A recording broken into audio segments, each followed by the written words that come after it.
Hello, my friends, and welcome back to Learning Torah Lishma. Today, we're very excited to announce that we are starting a singles coffee date group. And the group is here. The point of it is to make marriages. Marriages should happen. And we want people to be, engaged, you know, already within a month, with 30 60 days max, 90 days, meaning it's not here for people who don't want to get married and just want to date, or people that have just been dating and really they don't want to get married. You understand? They just say they do. This is for people that want to get married.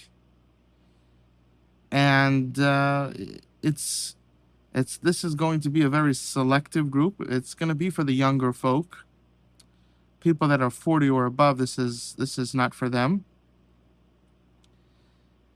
You could have someone that's in that age group, and they could do it for those people. You understand? This is for under 40,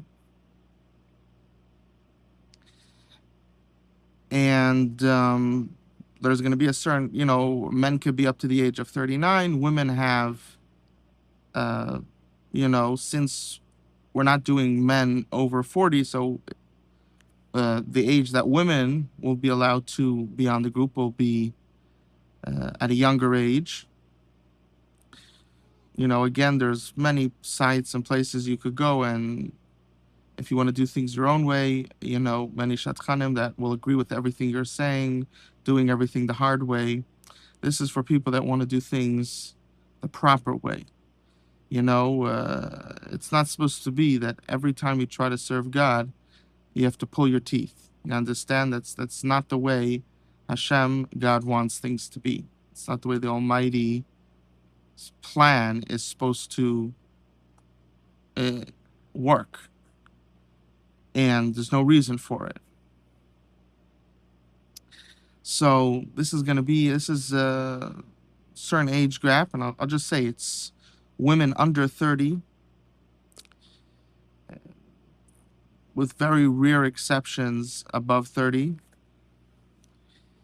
And the reason for that is we really want to focus on the younger group, That's really the focus here. So even though we go up to 39, but it could be that 39, you won't be able to find a woman in this group. You understand? But it's really for the younger folk.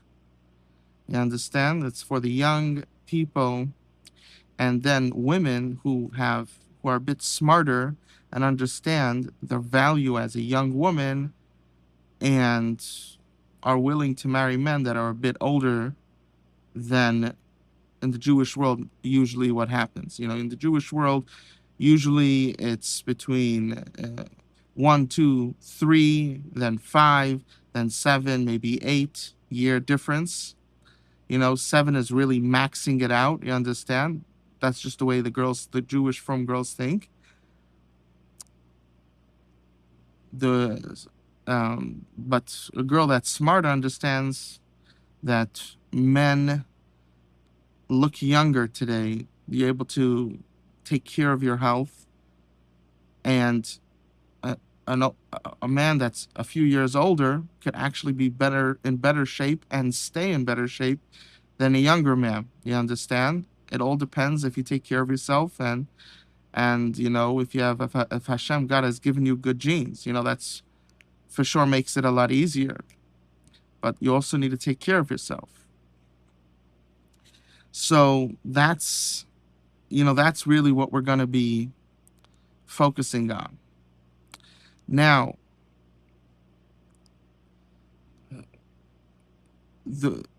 when you're now, let me just talk about different ideas if someone wants to create one, because I'm only one person, and there's Jews all over the world. So if someone wants to create it, a little advice on how to do it, the one way everybody's thinking is you create a website. You understand? So if someone knows how to use Claude and do that, that's amazing. You have to upkeep it. It's a whole, it's a whole ASEC. But if someone's understands programming and is able to do that, ma tov u'manayim, kol hakavod.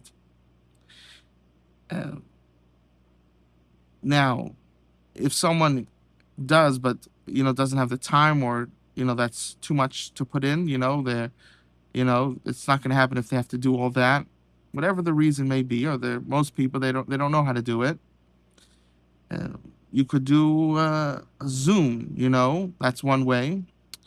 There's also an app called WhatsApp that you can make WhatsApp groups. There's different groups you can make with different types of apps, and you could set it that no one can enter that. However you set it, the way I set it is no one can enter that group. I'm the only one that could allow someone to enter into that group, and they're allowed to, they can send messages to each other. And also messages on the they could send their messages there, talk a bit about themselves and send that onto the app, onto the group. And if someone's interested, they're on that group, they could say, I'm so and so on the group. You could, this is my name, you could find me on the group. I would like to, maybe take you out for a coffee date. This is all coffee date, not expensive. This is just simple. You meet and you see if this is someone that you would like to spend your life with. You understand? Sometimes you go out with someone and instantly, this is the one. We encourage, even though you may feel that, still go on a few dates, just to make sure. You understand? So that's our advice. Now, it's very important. People have different groups. So let's say for me, I'm used to the Frum group, but people that are coming from more modern type of backgrounds, I'm not familiar with that. So to be able to tell who's going to act proper and who's not, I could, I know my group better, and in my group, you really don't have all these issues of people acting improper. You understand?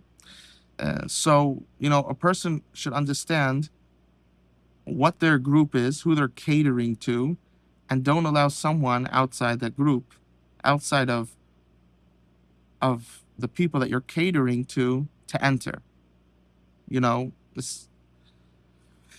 So you can't help everybody, but you for sure can help some people. And you need to zero in on those people that you're able to help. And by bringing in everybody, you sort of ruin it. You ruin it for the masses. So the point is to zero in, focus, and realize I'm able to help the regular from Orthodox groups, whether they're Hasidim, Litvish, Sephardim, you understand? I'm able to help them. There's other person that's coming from a more modern background, and he knows when he meets them who he could trust on it, who he can't, this, that, you understand? And then, of course, you could always remove someone, you understand? So this is a way to go about it. Now, it's very important to understand ratio. Ratio means that, there's a lot of these shidduch events. So a lot of them are just absolutely meaningless because it's either all boys or all girls. So and the shadchan will connect you, and you don't even know who the shadchan has. You understand? It's very, so those are already meaningless, but there's a lot of those. But then there are also some of them that there's boys and girls there. You understand? From boys, from girls, and there's a rabbi that comes and talks about marriage, and there's a little bit to eat there. You have to pay to get in there. $20, $50, whatever it may be. If it's free, then you have these really weird people that come. So you have to charge something, you understand? Uh, you know, so it doesn't mean that you have to be makbid on, on charging every single person, you know? But, you know, you have to officially have a charge, you know, to keep out the, you know, I don't know, you know, there's just, I've seen when you have free events and like just completely really weird people end up there. So you don't want that. I personally, you know, helped out with some events like this. Um, you know, so you know, I've seen like how it works, what works. So, you know, trust me, you need to charge something if you're making an event. You know, after you fill up, you know, a lot of people on, let's say, on the group, you understand, then you want to make an event.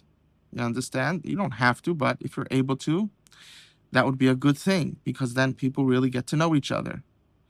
And remember, the point is that in max 90 days, you know, the person's getting married, which would be two people, right? So people are getting married. That's what you want. You want a man to marry a woman, and that's it. You want it to happen. And if you see someone's just dating and is not serious, remove them. This is for people that are serious, that if they found their soulmate, they're willing to get married today. You understand?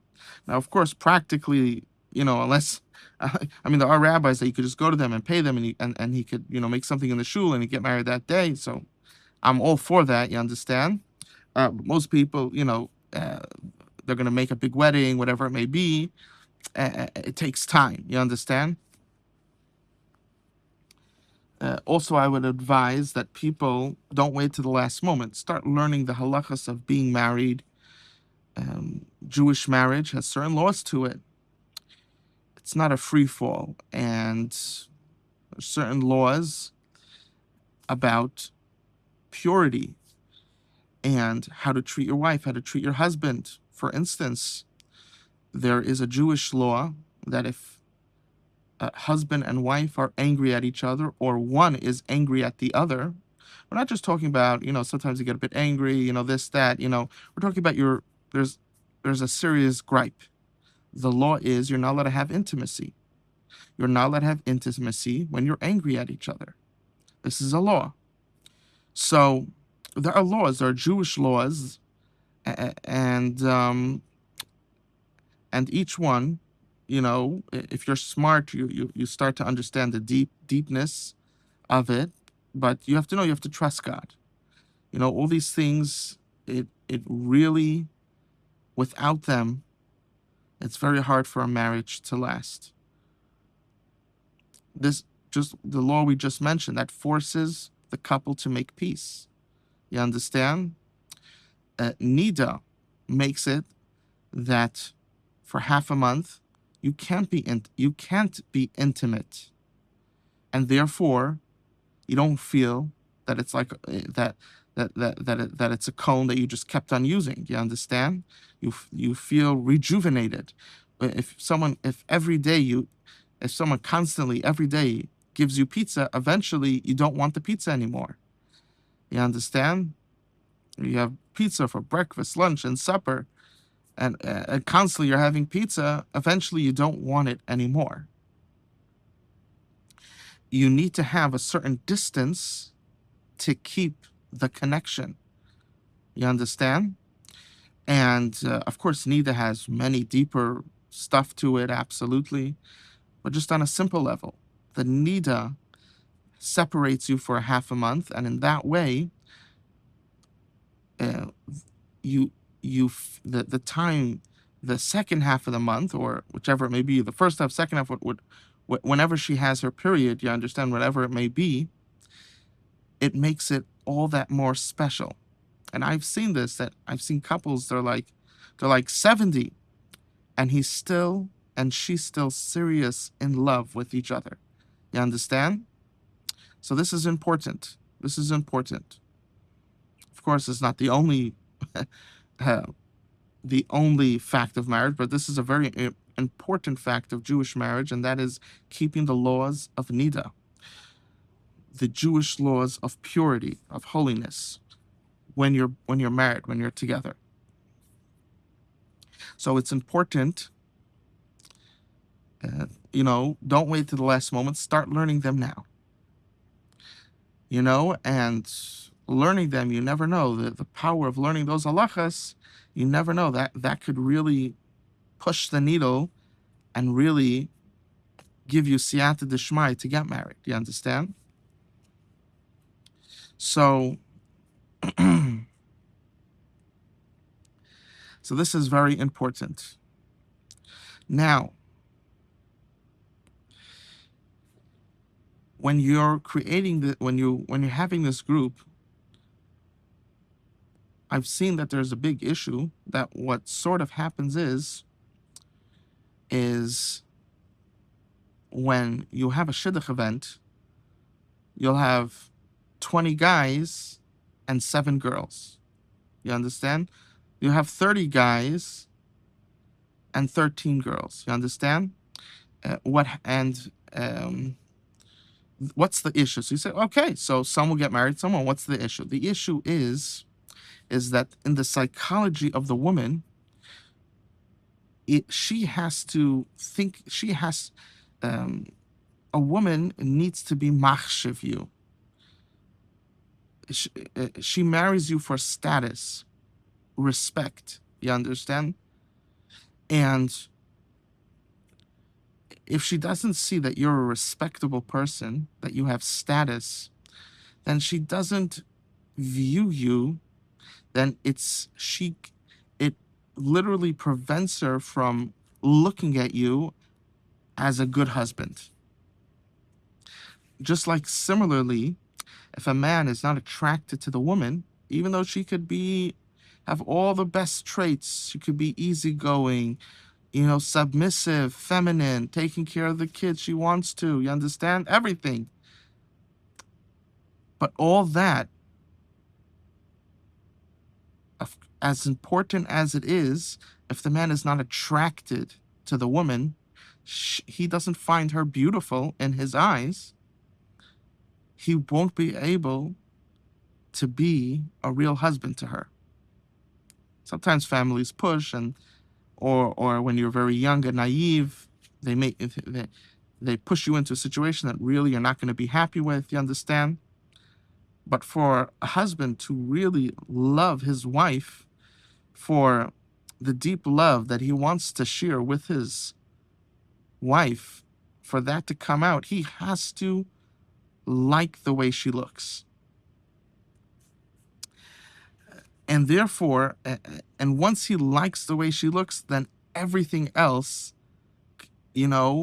all her goodness, all her other good character traits, flows in like a tsunami. You understand? It floods in like a tsunami. He's overtaken by her. He's willing to do everything for her. He has so much more. He has so much more strength, inner strength, to be good, to become successful, to make more money, to learn more, to work on his good character.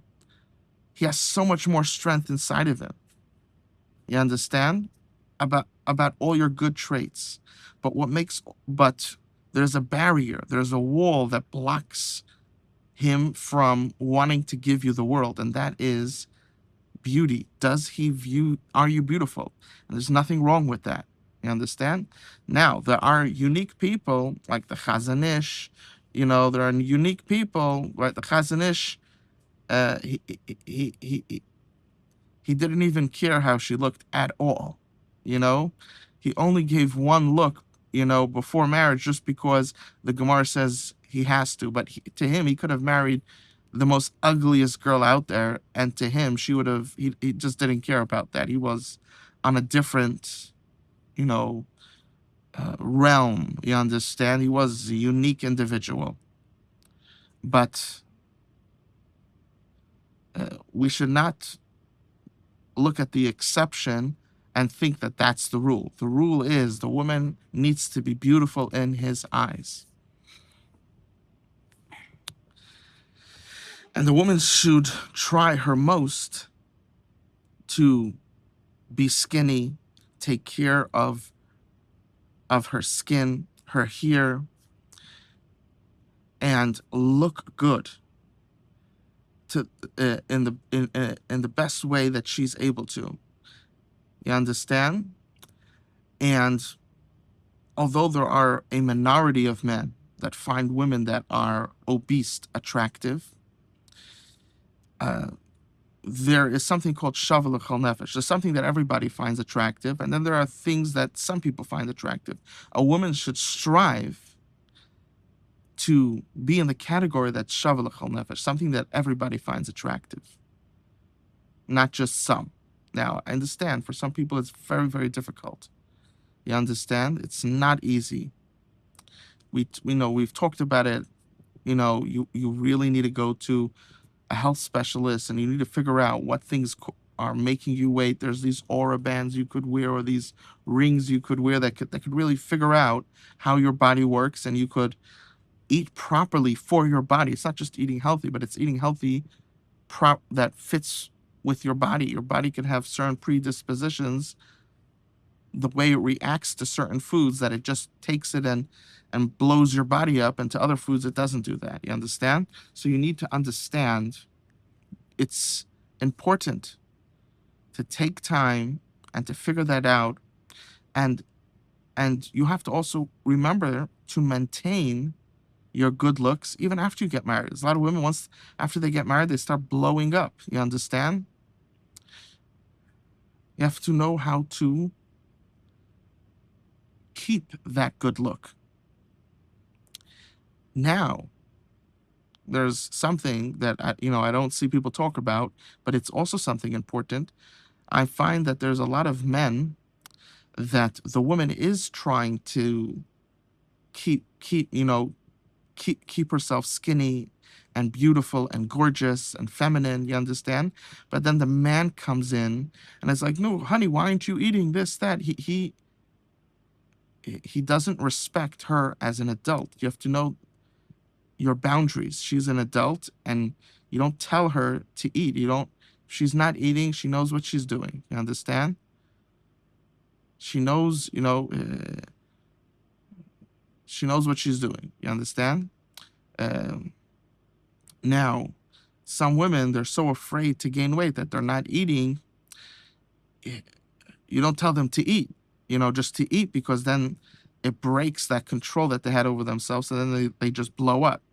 You need to get them to a nutritionist, and you need to figure out get them an aura band and an aura ring. You understand? They should figure out what is healthy for their body. And now, because they're afraid they're going to gain weight, so now they don't have to be afraid, because now they know what's healthy for their body. What stuff makes you gain weight? What stuff doesn't? You understand? And how many calories to eat? Exercising. You understand? Don't do things like a peasant. Think like a chashuva person, like an aristocrat. You understand? So that's also very important. There's a lot of husbands that pester their wives and cause them to become fat.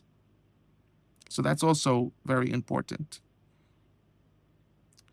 Okay, so now getting back to what we were saying. So a woman, when she comes to a dating event and she sees that there are more men than women, she automatically looks at all those men as losers. However, if she comes to a dating event and she sees there are more women than men, then she looks at those men like the prize. Now, for those that understand things, understand why that is. I'm not going to get into that right now, but that's a fact. Now, therefore, when you're making this group, you cannot have it that there are more men on this group than women. You could only allow men in if the women are still more. You understand? Now, that's general advice. Now, very specific advice, and I know what I'm saying, so just listen. B'diavad, it should be a 2-to-1 ratio, which means for every 2 beautiful women, young beautiful women who are willing to marry men that are not just right up to their age, but older. I'm not talking about 20 years older. I'm not saying you have to marry someone 20 years older, but older, you understand? You need 2 for every 1. 2 women for every 1. That's b'diavad. Lechatchila, it's 3 for every 1. You understand? So someone's going to come, oh, I want to join your group. You're like, okay. You have 3 sisters that need to get married. You understand? This forces, besides the benefit, when a woman sees that there's a 3-to-1 ratio, she really, it completely changes. She's already looking at those men on the WhatsApp status. You understand? She's already looking at them like Elon Musk. Whoa, it's 3 for 1. You understand? That's the way she's looking at it. Even though you're only looking to marry one, but she's looking at everything.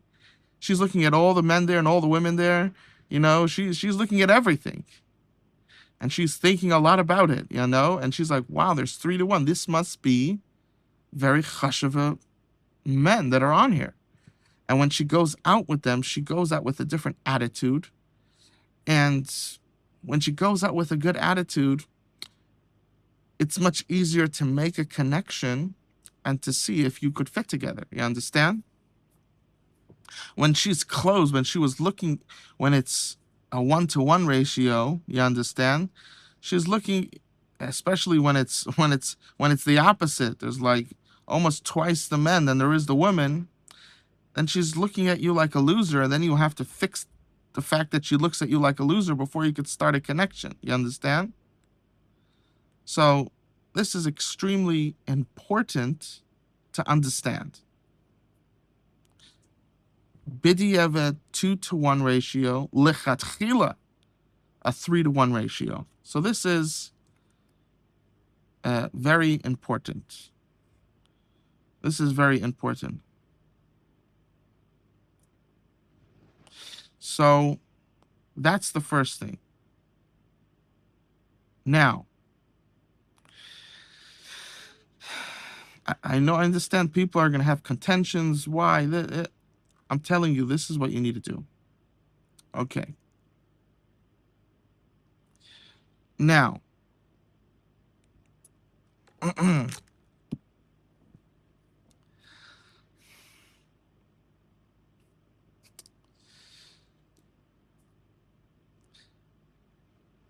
it's very important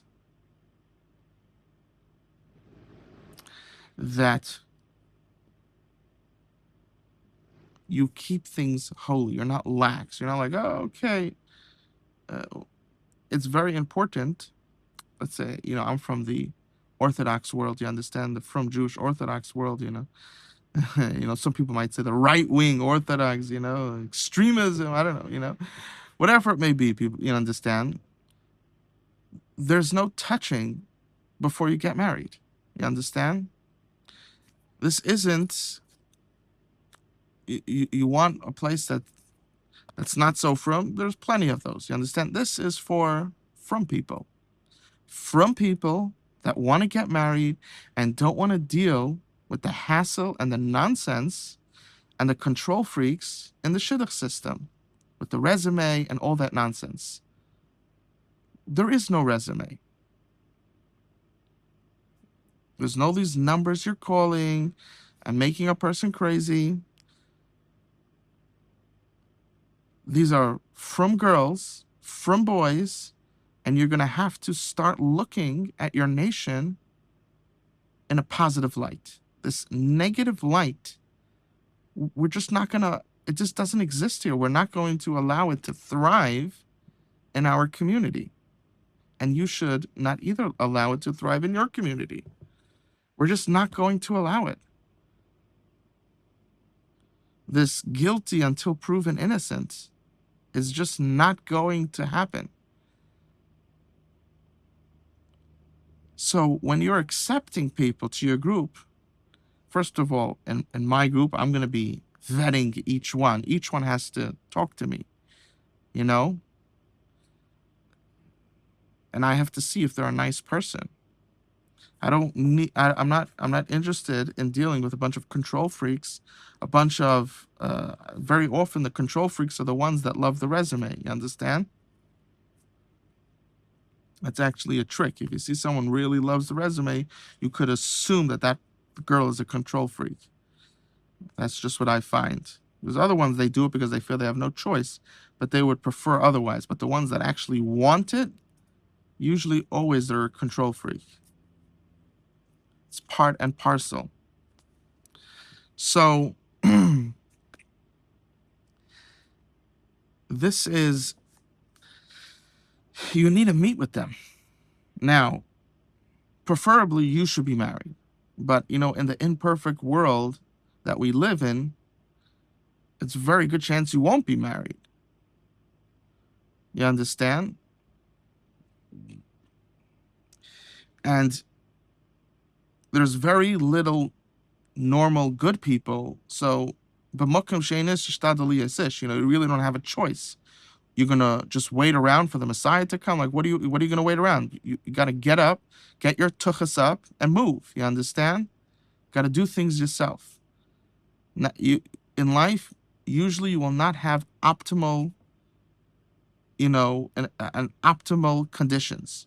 You're gonna have to learn to thrive and grow and be holy at this, you understand, in suboptimal conditions. And just because people are saying, well, you're not married, this, that, just ignore them.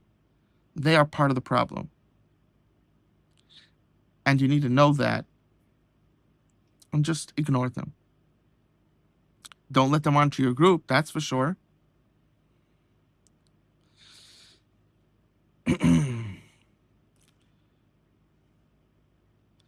So you need to vet them. Each person needs to meet you.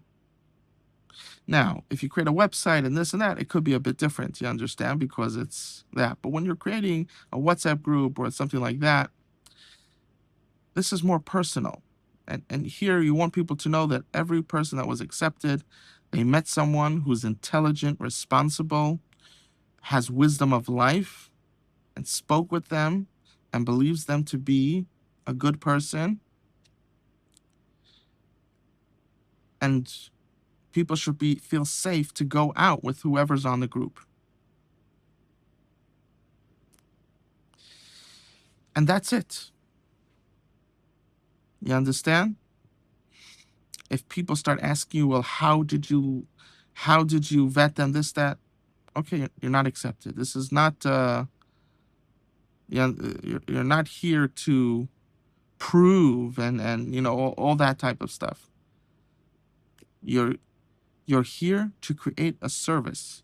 Really, the fact that you're vetting is just an extra security, because the mindset is already that Klal Yisrael is amazing. Klal Yisrael is great.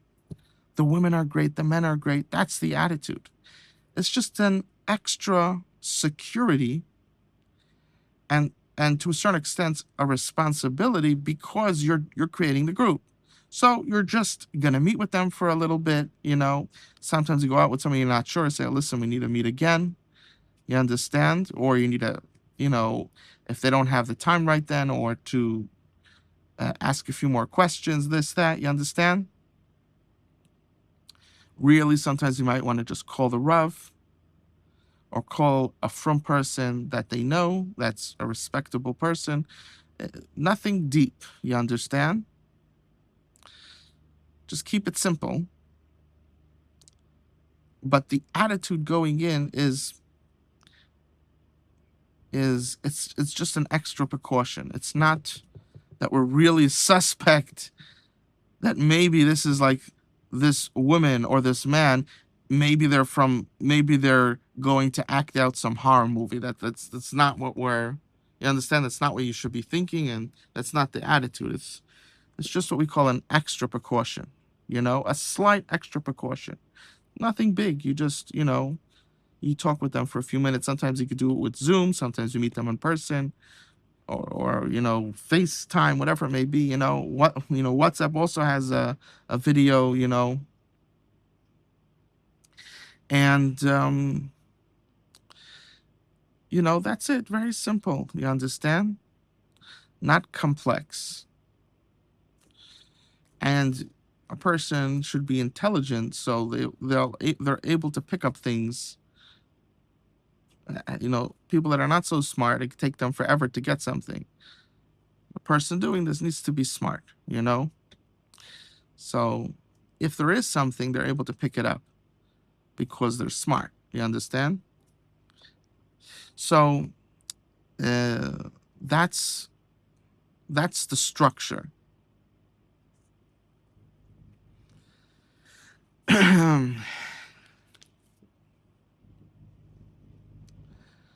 Now, you have to know that unfortunately, most of the women, especially the young ones, but usually they don't change. So you understand? So most of the women and many of the men, women are more believing the nonsense. Men they're afraid to go against the people in charge. You understand? They're following a path that leads to destruction. The first biggest cause to marriage is financial issues. You understand? Another one is connectivity. Are you connecting to each other? Are you talking to each other? Are you able to talk with each other and have a pleasant conversation? Right? If you have your ideals and how you look at things are too different, you're not able to talk to each other. So that's not going to be a good spouse for you. Another one is being loyal. If a person has an issue with Baruch Hashem in the firm world, you really don't have this issue. But if a person has an issue with being loyal, that's a very big cause of divorce. And at the same time, you have to know that even if you would never be unloyal, meaning you'll never be intimate with another woman while married to your wife, and vice versa, at the same time, having your wife seeing or your husband seeing that you have this huge lust for someone else, that's a big no-no. You need to take control of yourself. You're not a kid. You have to take control and stop yourself and avoid that person if you're not able to remove that improper feeling. So that's another thing. Don't put yourself in a position that you could get, that a woman should, especially a woman, because she's a man, it's much easier for him to control himself. A woman finds it harder. But for both, don't put yourself in a position that compromises your marriage. For instance, you have these women that they go to college, whatever, it could even be a Jewish college, and they get a partner, but the partner is a man. You should only take a partner that's a woman. You don't take partners that are men in anything. Now, if you're running a business and this and that, you're in the business world, things could be slightly different, but really, you shouldn't as well. But in college, this, that, you understand, a learning partner, this, that, if you're a woman, you don't take a man. If you're a man, you don't take a woman. You keep to your sex. This is called being loyal to your marriage. If you're a man, you don't have a chavrusa shaf with a woman. I know someone that did, right? Baruch Hashem, his marriage didn't break up, but you don't do that. And if you're a woman, you don't have a personal chavrusa shaf with a man. Now, a woman could go to a drasha. Many women there, they go to hear a speaker. That's fine. But to have a one-on-one learning session with a man, you don't do that. That's called not being loyal to your marriage, even if you don't do anything, because you're putting your marriage at risk that you might do something wrong, because when you're with the opposite sex long enough, all of a sudden his sharp teeth looks to you like regular teeth. His big stomach doesn't bother you anymore. All these things, when a woman's long enough around a man, she eventually succumbs and finds him attractive, especially if he is attractive, you understand?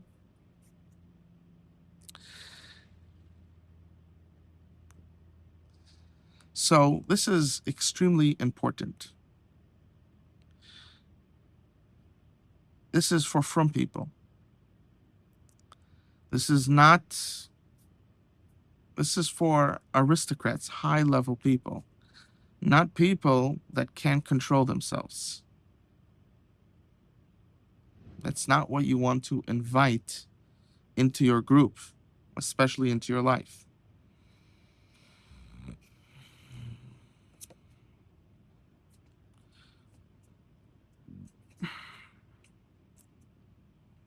If you're unsure, say no.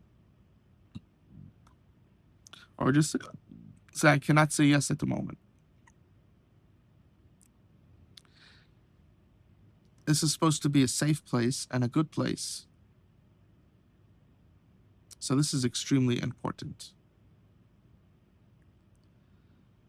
This is for people that want to be religious, want to have a religious home, want to have religious kids. That's what this is here for. This isn't for someone that wants to create his own religion, who thinks that it's okay to take away certain things. That's not what this is here for. This is here for people that want to be fully religious. That's what it's here for. So this is important to understand. This is important to understand. Now,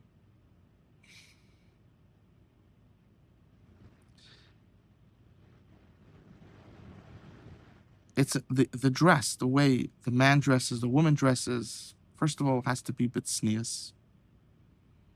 Of course, there's a lot more tznius halachas and things when it comes to women, but also for men, you know. And it's not just tznius, but it's also bekavedik. You understand? You want to deal with people, you know, that are bekavedik. You know, in the frum world, you don't walk around with sandals. You don't walk around with, you know, with your toes sticking out. You wear socks. You wear shoes. You wear a bekavedik clothing.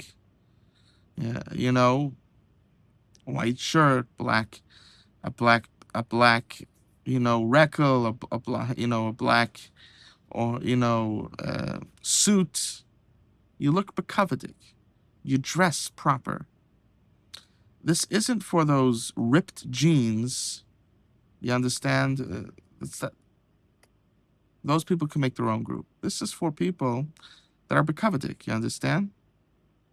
I don't even know why people would wear jeans. It's very hot, I mean, I never wore it, but I just feel the material and I know exactly. Like, it's probably hot. It's probably causing rashes on your skin. Like, and then there's the weird things that people buy jeans and they rip it, and that's the style. I don't know, weird stuff, whatever it may be. This is for people that dress bekavedik. They appreciate dressing proper. You understand? If someone doesn't appreciate that, that's fine. But that's not my group. And of course, in this case, I'm talking about my group. You understand? When it comes to dating, you know, I saw Dan Panett, you know.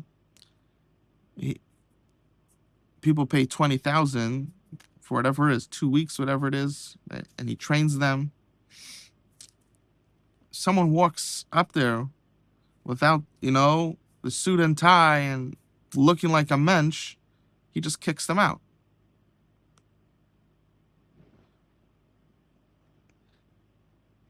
We're not here to deal with peasants. We're here to deal with people that are respectable and they're put together. So the person's going to say, well, I'm put together with these jeans and this colored shirts and the, no jacket, to me, that's put together. Look on the magazine, this, that. Okay, that's Goyim, the way Goyim looked, all these different colored shoes, black, maybe slightly blue shoes. That's it. We're not here for people wearing white, red, these. This is Jewish standards of how you dress.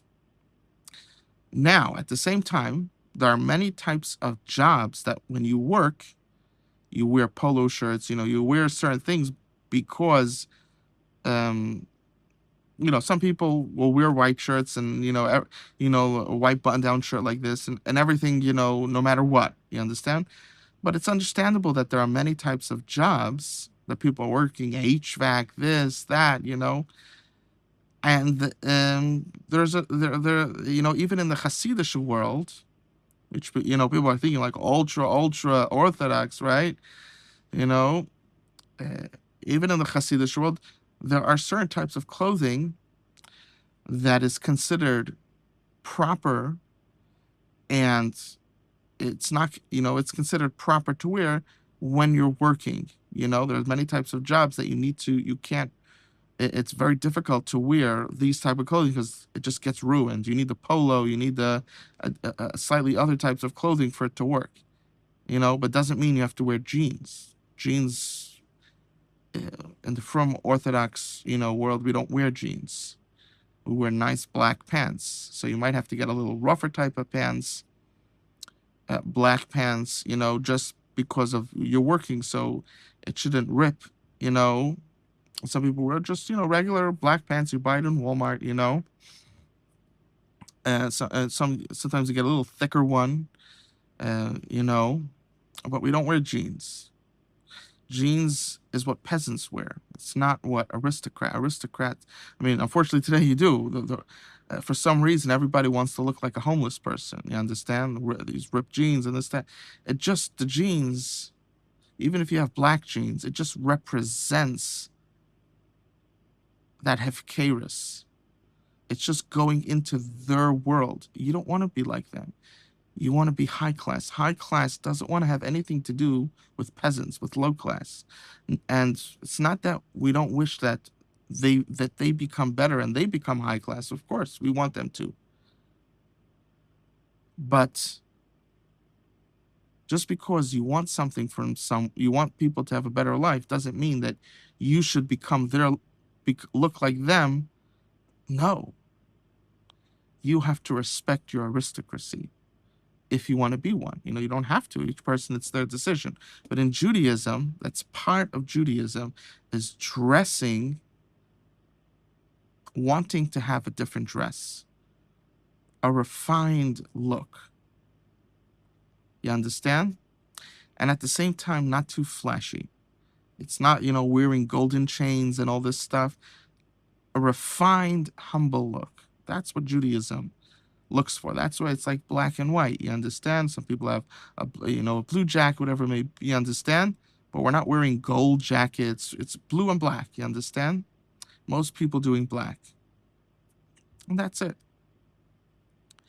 Now on Shabbos, there's something called, in the Hasidic world, there's something called a bekisha, and that's, it could be a color. Usually it's black, but it could have color and different stuff. You understand? But that's not using the low class. When you go to the homeless and you look at these rich people, they look the same. We don't want to look the same. Jews give a lot of charity. People, we help the poor, but you don't want to get into their karma. You want to make your own karma. You follow their karma, you end up like them. You want to create your own karma. So if this way of dressing, jeans, represents homeless, every homeless person has jeans because it's durable, it's, and it's also the style, and it's cheap, and this and that. You don't, and then they make the holes, and somehow that's attractive, whatever it may be.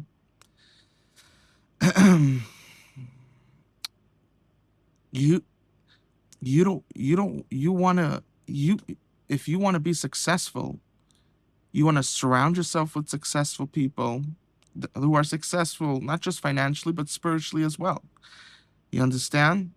You want to surround yourself with successful. You want to create your own karma. You understand? Your own group of karma that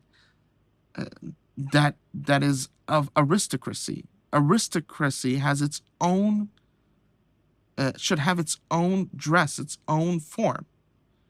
And depending on your religion or your place where you live, of course, things could be different. Exactly what that dress looks like. But that's what you're looking for. You're not looking to just look like everybody else, meaning you don't want to have in any way the same look as a homeless person. You just don't want that. You want aristocracy. At the same time, you help the poor. If you're able to give charity, you help them. Absolutely.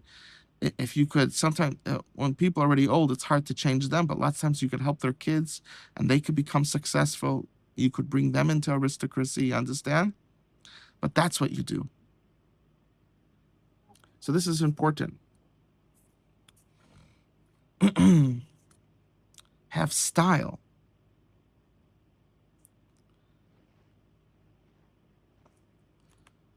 Have an aristocrat style. That's the way you should look at yourself. Today everybody's like, oh, so people are wearing these shoes that look like boots and they just get that because that's this. Stop with that nonsense. Sharp. Dan Paness says, when you walk into the bank, you want to look like the banker. If you want the banker to give you money, right? A banker, there's a whole form how he needs to dress. Why? He represents aristocracy. He represents the bank, which has a lot of money, and they want to attract the entrepreneurs, the people that are very successful. So they dress. All of a sudden, when it comes to money, people know exactly what aristocracy means. You understand? And they and they apply it. They dress like that. So Dan Paness says, you walk into the bank, and you want to look just like the banker. The black shoes, the shine, the tie, the suit, the everything. You understand? You want to look just like him.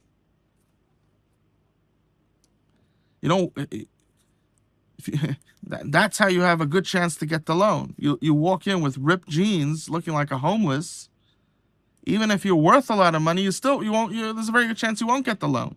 And someone who is working to become rich, and he dresses proper, and he walks in, and the banker's like, oh, he's part of my group. Oh, let's get, for sure, 25,000 we can help you with, right? Oh, everything changes. You understand? A lot of people, they ruined their success, potential success in their life that they could have had, and they could have had a completely different life if they just dressed respectful, if they dressed aristocracy. But since they didn't, they had this weird notion that I could just do whatever I want and it doesn't make a difference. They didn't get the loan from the bank.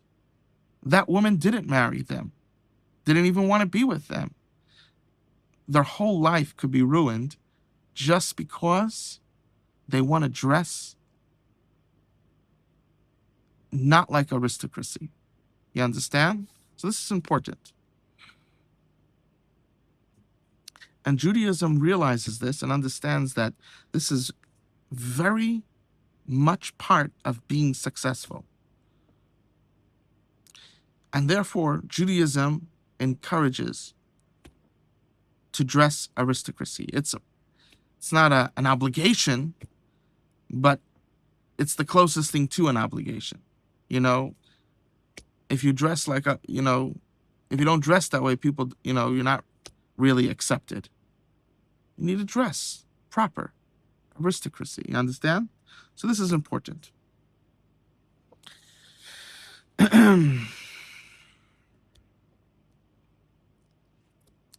So there's the aspect of dress that's aristocracy, which is part of being tznius, part of being modest.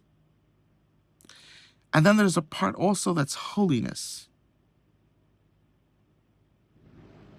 And holiness means reserving something for either God or someone, in this case, your spouse. So in Judaism, a woman, when she wears a shirt, the shirt needs to cover her, it must cover her collarbone. It can't be see-through.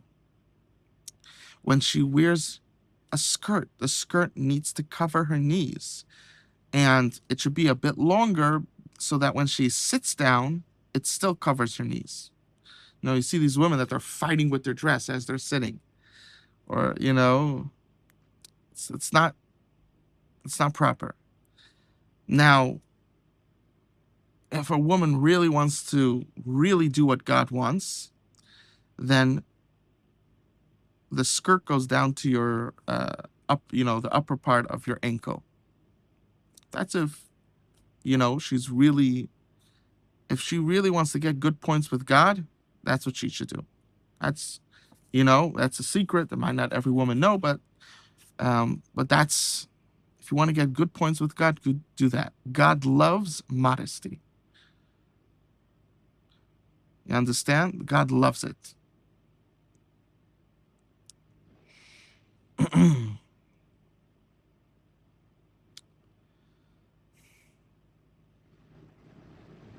When a woman dresses with modesty, that attracts the right man to her. A woman could go her whole life and she could be, and her whole life, she's always ends up with the wrong man and she doesn't know why. And if she just listened to God and dressed with modesty, now, even though the modesty that I just mentioned is only an obligation for Jewish women, you understand? Covering the collar, the sleeve covers the elbow, the skirt covers the knee. She wears a proper shoe, not that parts are sticking out. You understand? Like women, for some reason, they have their big toes stick out. It's allowed, but it's not usher, but it's not considered proper in Jewish etiquette. A closed shoe, you understand? If you have heels or not, that's fine, doesn't make a difference. You understand? But the shoe shouldn't be open.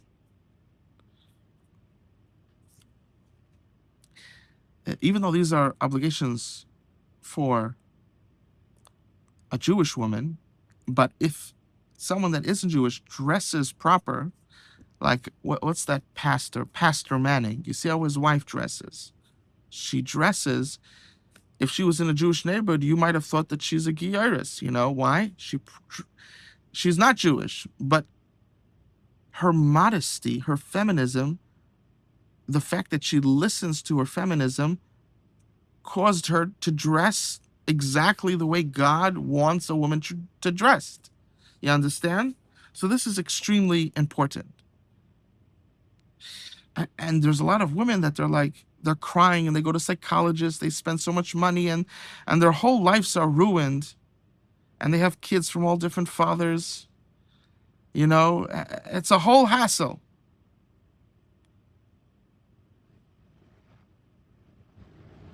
And they don't realize they could have, and they live their whole life and it's painful.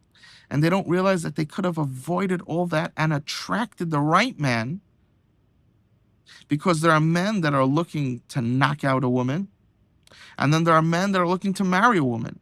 And when a woman dresses with all these cuts and all these things, that attracts the man that's looking for a nightstand, a one night stand.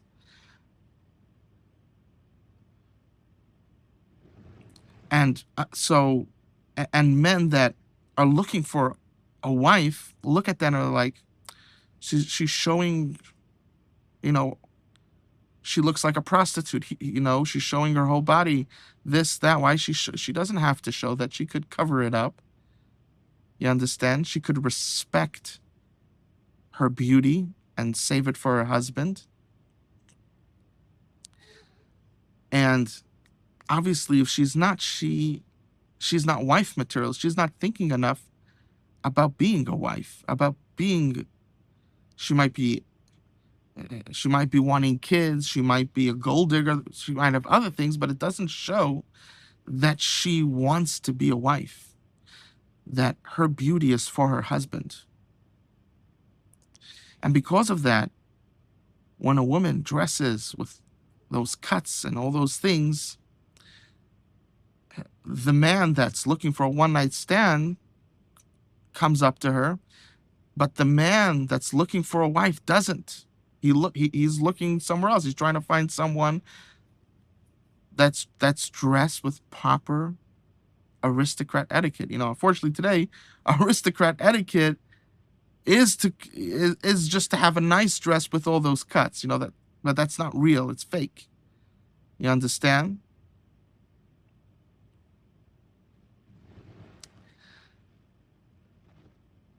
However, if she would have dressed,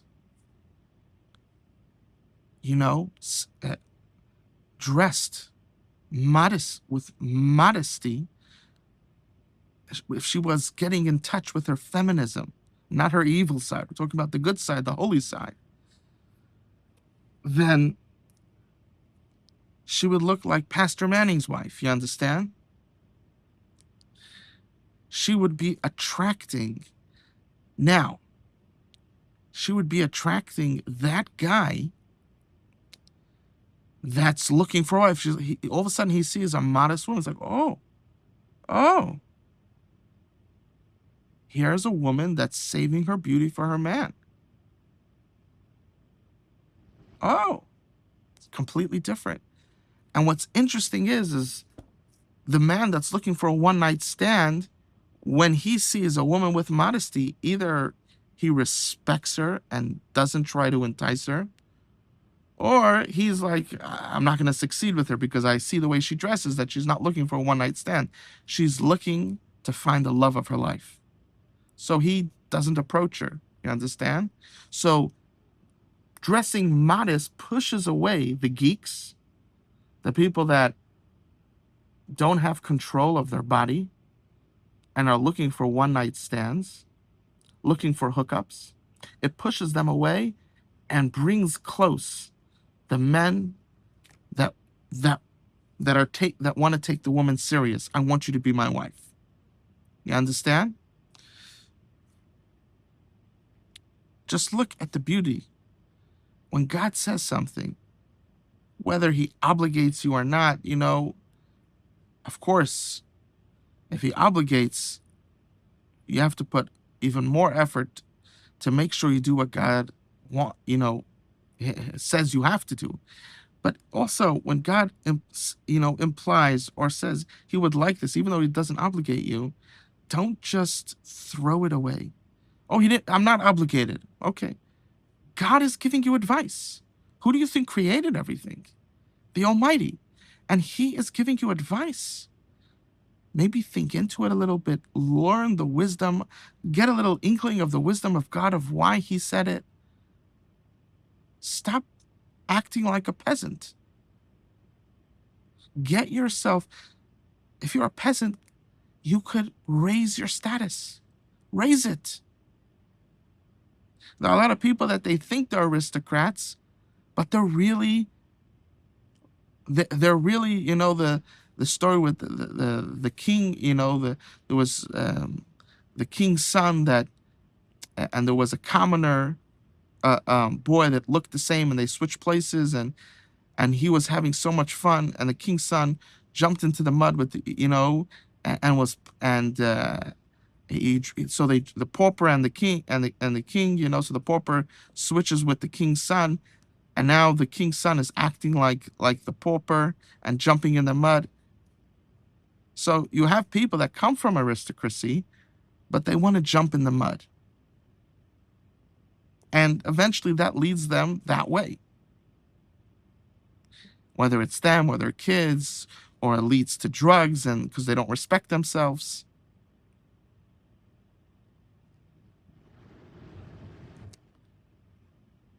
You have to get out of that. And what's amazing is the world looks at who's important and who's not, who's chashuv and who's not. They look at that. Do you have money? Don't you? Are people dying? Are girls dying to be with you? That's how they look at it. God looks at it in a different way. Aristocracy means aristocracy. You understand? And a peasant means a peasant. And in God's world, you could be poor. You could just have enough to, each month to survive. But you could be aristocracy in God's world, the way he looks at it. Because you're faithful to your wife is faithful to you. She is aristocracy because she is faithful to her husband. You love each other. You love your kids. You understand? That's aristocracy. God's aristocracy is different than the way the world looks at it. Now, there's nothing wrong with becoming rich. You understand? But you need to know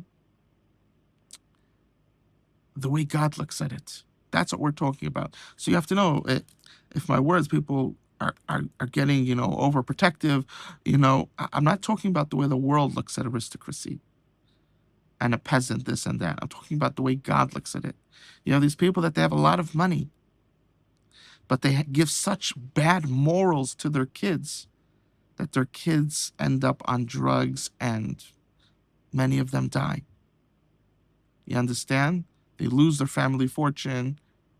That's peasants. You understand? But he has so much money, but she has so much money. That's a peasant.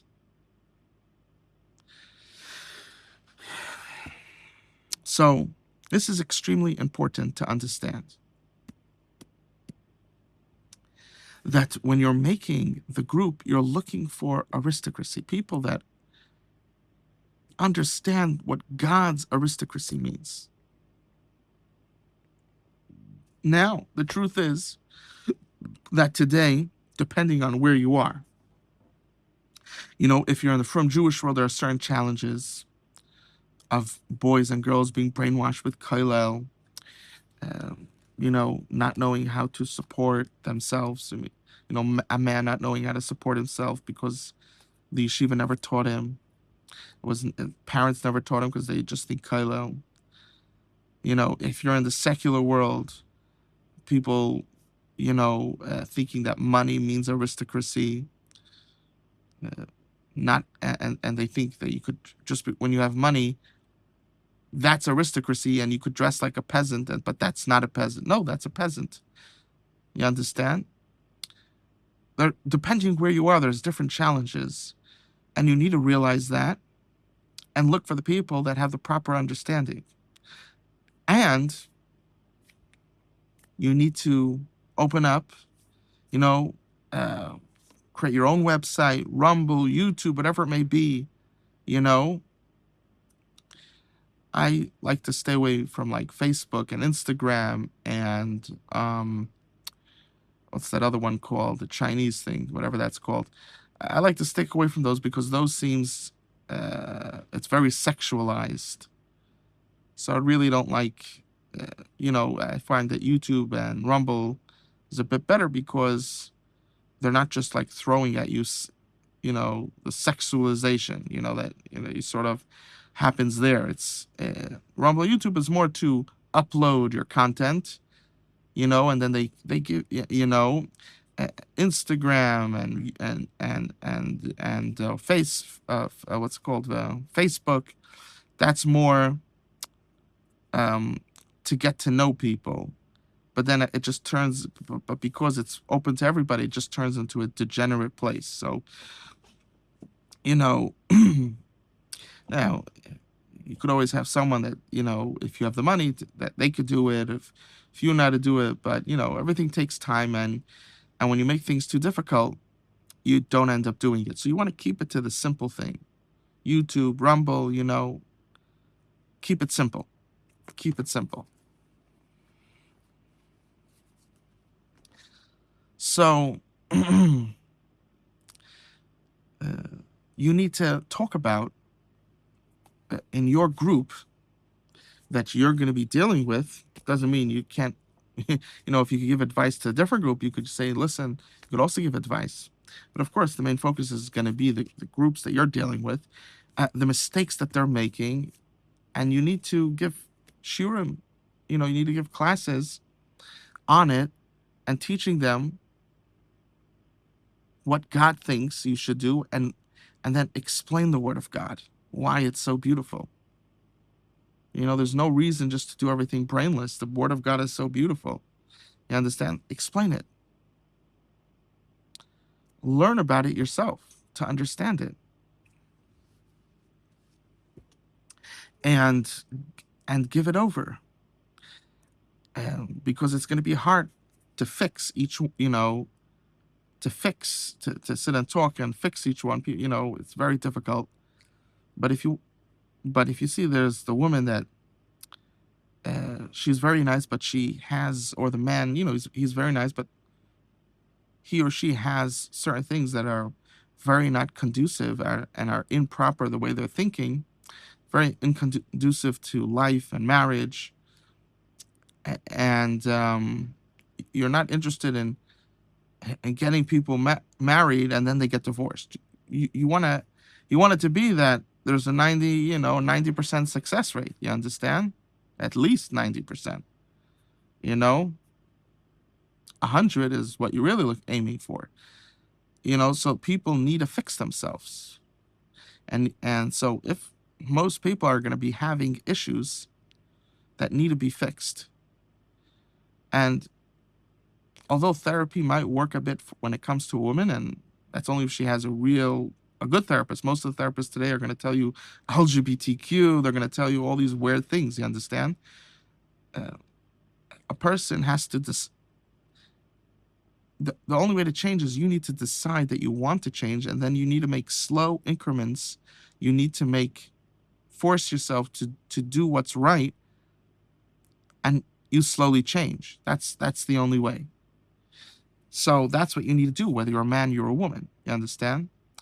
So at times you're going to have someone, you're going to say, listen, there's some people you're like, they're just too far off. There's some purple demon, like, what are you going to do with that? You understand?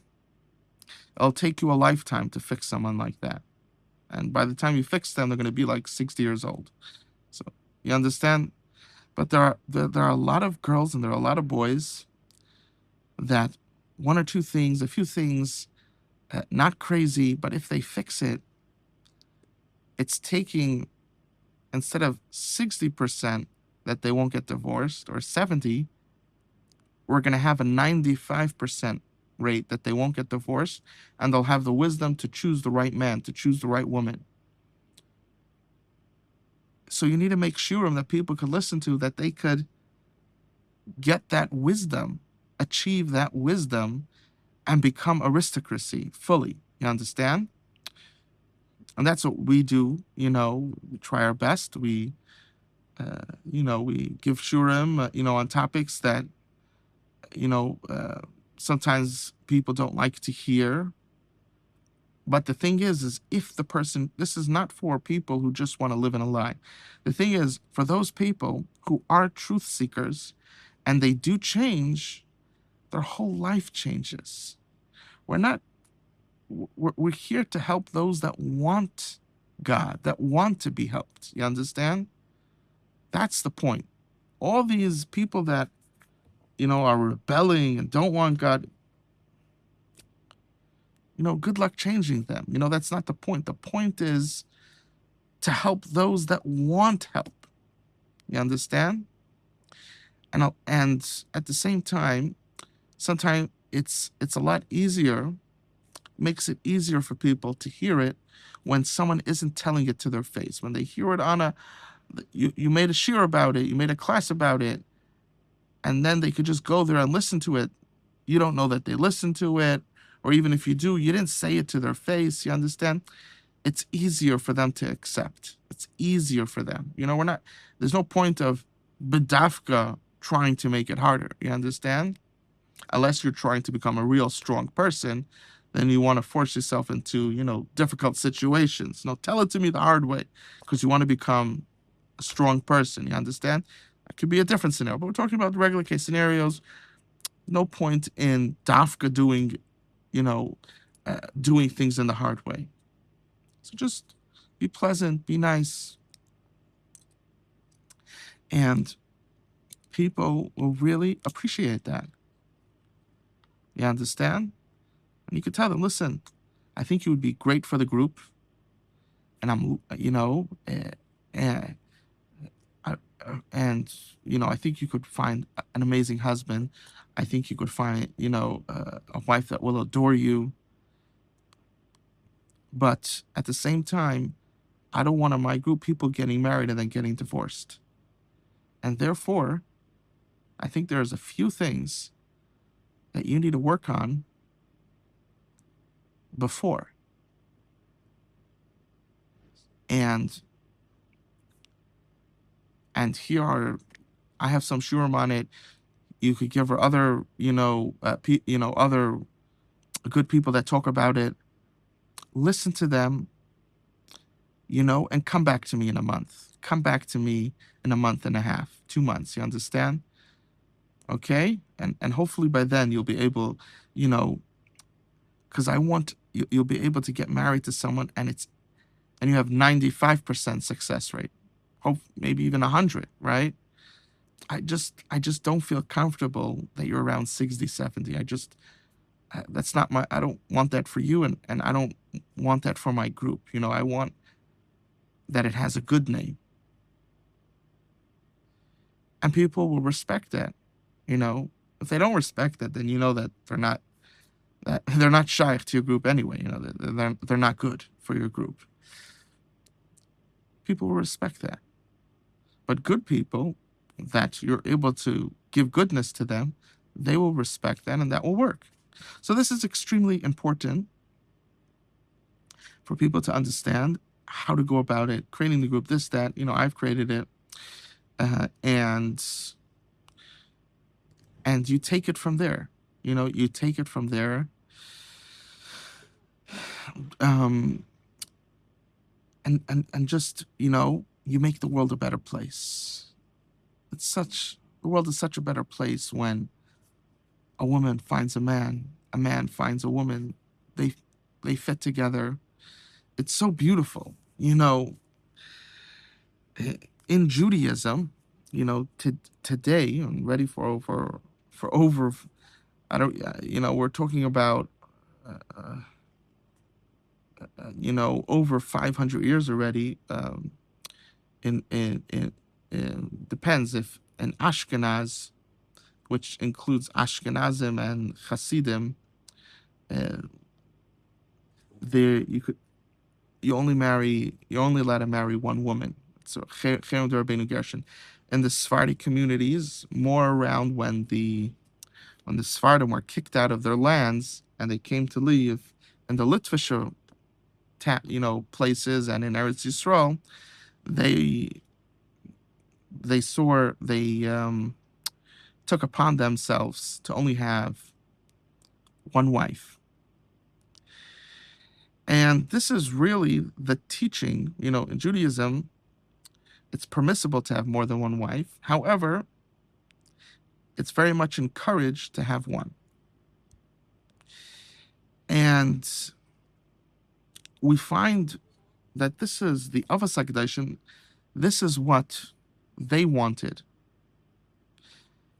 And now you're going to say, wait a second.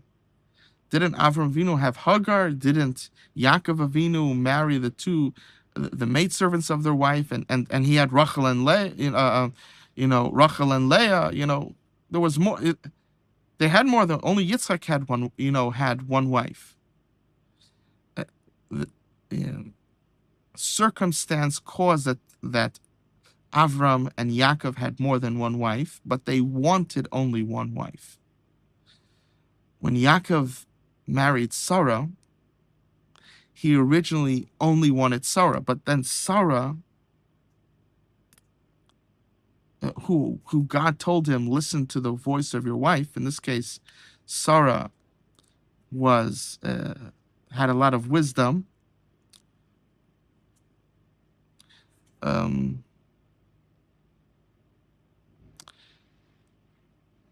And Sarah told him to marry her maidservant, Hagar. So he did so. But he originally didn't want to. He just wanted to marry Sarah, one wife, and that's it. Yaakov Avinu married Rivka. He also only wanted one wife, and his wife never told him to marry another woman, and therefore he didn't, because he only wanted one wife. Yaakov Avinu originally only wanted to marry Rachel, but Lavan made a trick, and he married off Leah to him, and he thought it was Rachel, and then he didn't feel right to divorce her because she was a good, righteous woman. So then he worked another 7 years, right? And that's what happened was, after he married Leah, a week later, after the Sheva Brachas, then he married Rachel, and he committed to Lavan another 7 years of work. So that's how he ended up at 2. And then each one of his wives told him, I want you to marry the maidservant. You understand? But originally, Yaakov Avinu only wanted Rachel. And we see, and Maisa Avos similar banim, what our forefathers, what the Avos HaKadoshim did, that teaches us what we should do. And really, a person should only should want one wife. That's really the preferred. That's what we learn now, because of circumstances, things could be different, and a person can end up with more than one wife. Back in the day, today not. Today you're only allowed to marry one wife in Judaism. Universal now, even the Sephardim.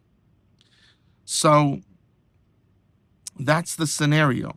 Now, just interesting to know, the Gemara doesn't, even though the advice from our Avos HaKadoshim is to marry one wife, the Gemara still doesn't leave a person stranded if he marries, let's say, another wife. He has 2 wives. The Gemara says, if you marry a second wife, then marry a third. Advice from the Gemara, because the Gemara says 2 women could get together to destroy you, but 3 won't be able to have harmony. 3 women won't be able to have harmony to destroy you. So this just protects the man. You understand? Just interesting advice from the Gemara that I thought people would find interesting. So the Talmud, the Gemara is the Talmud. So this is so this is so I know there's a lot of speakers today, and they're like, yeah, I have many women, this, that, and a person feels left out, this, that. You should know, you don't have to worry. God's advice, the advice of our holy forefathers, was that preferably have one woman. Now now you can only have one woman. You understand? Because of the Cherem de Rabbeinu Gershom, and the Sephardim, took on that Cherem as well. So now you can only have one. You understand? But don't think you're missing out just because, you have certain big speakers, and they have, let's say, a few women, and each woman every year give them a child, don't worry. Don't worry. There's quality over quantity. Doesn't mean that you should wait till you're 35 to get married, and now you only have maybe 1 or 2 kids. Get married young, have around 10 kids. You understand? You want to, you could be like Hannah, have at least Hannah said 7 kids, right? But today, because people live longer, and because uh, we have people are able to be more healthy because we understand the body more. People are able to have more than 7. It was just that in the times of Hannah, and a healthy amount of kids that a woman was able to have was 7 when you calculate the years. But today a woman's able to have more. So I know people that have 15 kids, you understand? Each person according to the strength, their abilities, you understand? But you should not think that you're missing out because you only have one wife. Appreciate that. There's something special when you have one wife, the way you could connect to them. When there's a husband, there's a wife, and they're the two, they are the household. There's a special structure there that isn't when you have another wife. Because now the structure is, it's 3, you understand? It's not the same. 2 is very strong structure. 3, when it's 3 or 4 or 5, it's not the same. And structure is not just created by the man, but the woman as well, together. You understand? Even though the man is the decision maker, but the husband listens to the wife and then figures out what should be done. The wife should be, what does submissive mean? What does that mean? Because I said to a woman that, that's, submissive, and all of a sudden she was like, oh, so you mean slavery? Right? And then I said, listen, if you're not going to respect what your husband says, then you shouldn't be marrying him. And she's like, of course, which means she doesn't understand what submissive means. They mix words up. They don't have the proper meaning. Submissive means that you trust your husband to make the decision. And what a husband means is that you listen to your wife and you take heed of what she's saying, and you think what you were thinking, you think what she was thinking, and you either decide that you are right. It's not really right or wrong. You're trying what's best. You either decide either what you're saying is best, what she's saying is best. Maybe once you put her thoughts together with yours, now there's a third opinion that comes up. You understand? The wife, submissive, means that she trusts her husband to make the decision. And this is important for a woman. If you're dating someone, he could be brisk, mir, BMG, chashav, get money, and you could be thrown away by that. But if you don't respect his decision making, then he's not the right man for you. Now, it could be that there's something wrong with you. You got affected with the sickness of feminism. That could also be. It doesn't have to be. You have to be honest with yourself and figure out what's happening there. But it could also just mean that you really don't respect his decision making, which means that that's not going to be a good husband for you. So this is important to understand. So we give a bracha, we bless everybody that they should find their calling, their holy calling. There's also the calling from the other side. Find their holy calling and get in touch with their holy self. Get in touch with it. Get in touch with your soul. Get in touch with holiness. Become a true man. Become a true woman. Have a happy marriage. Have good kids. I love you, and Hashem loves you more.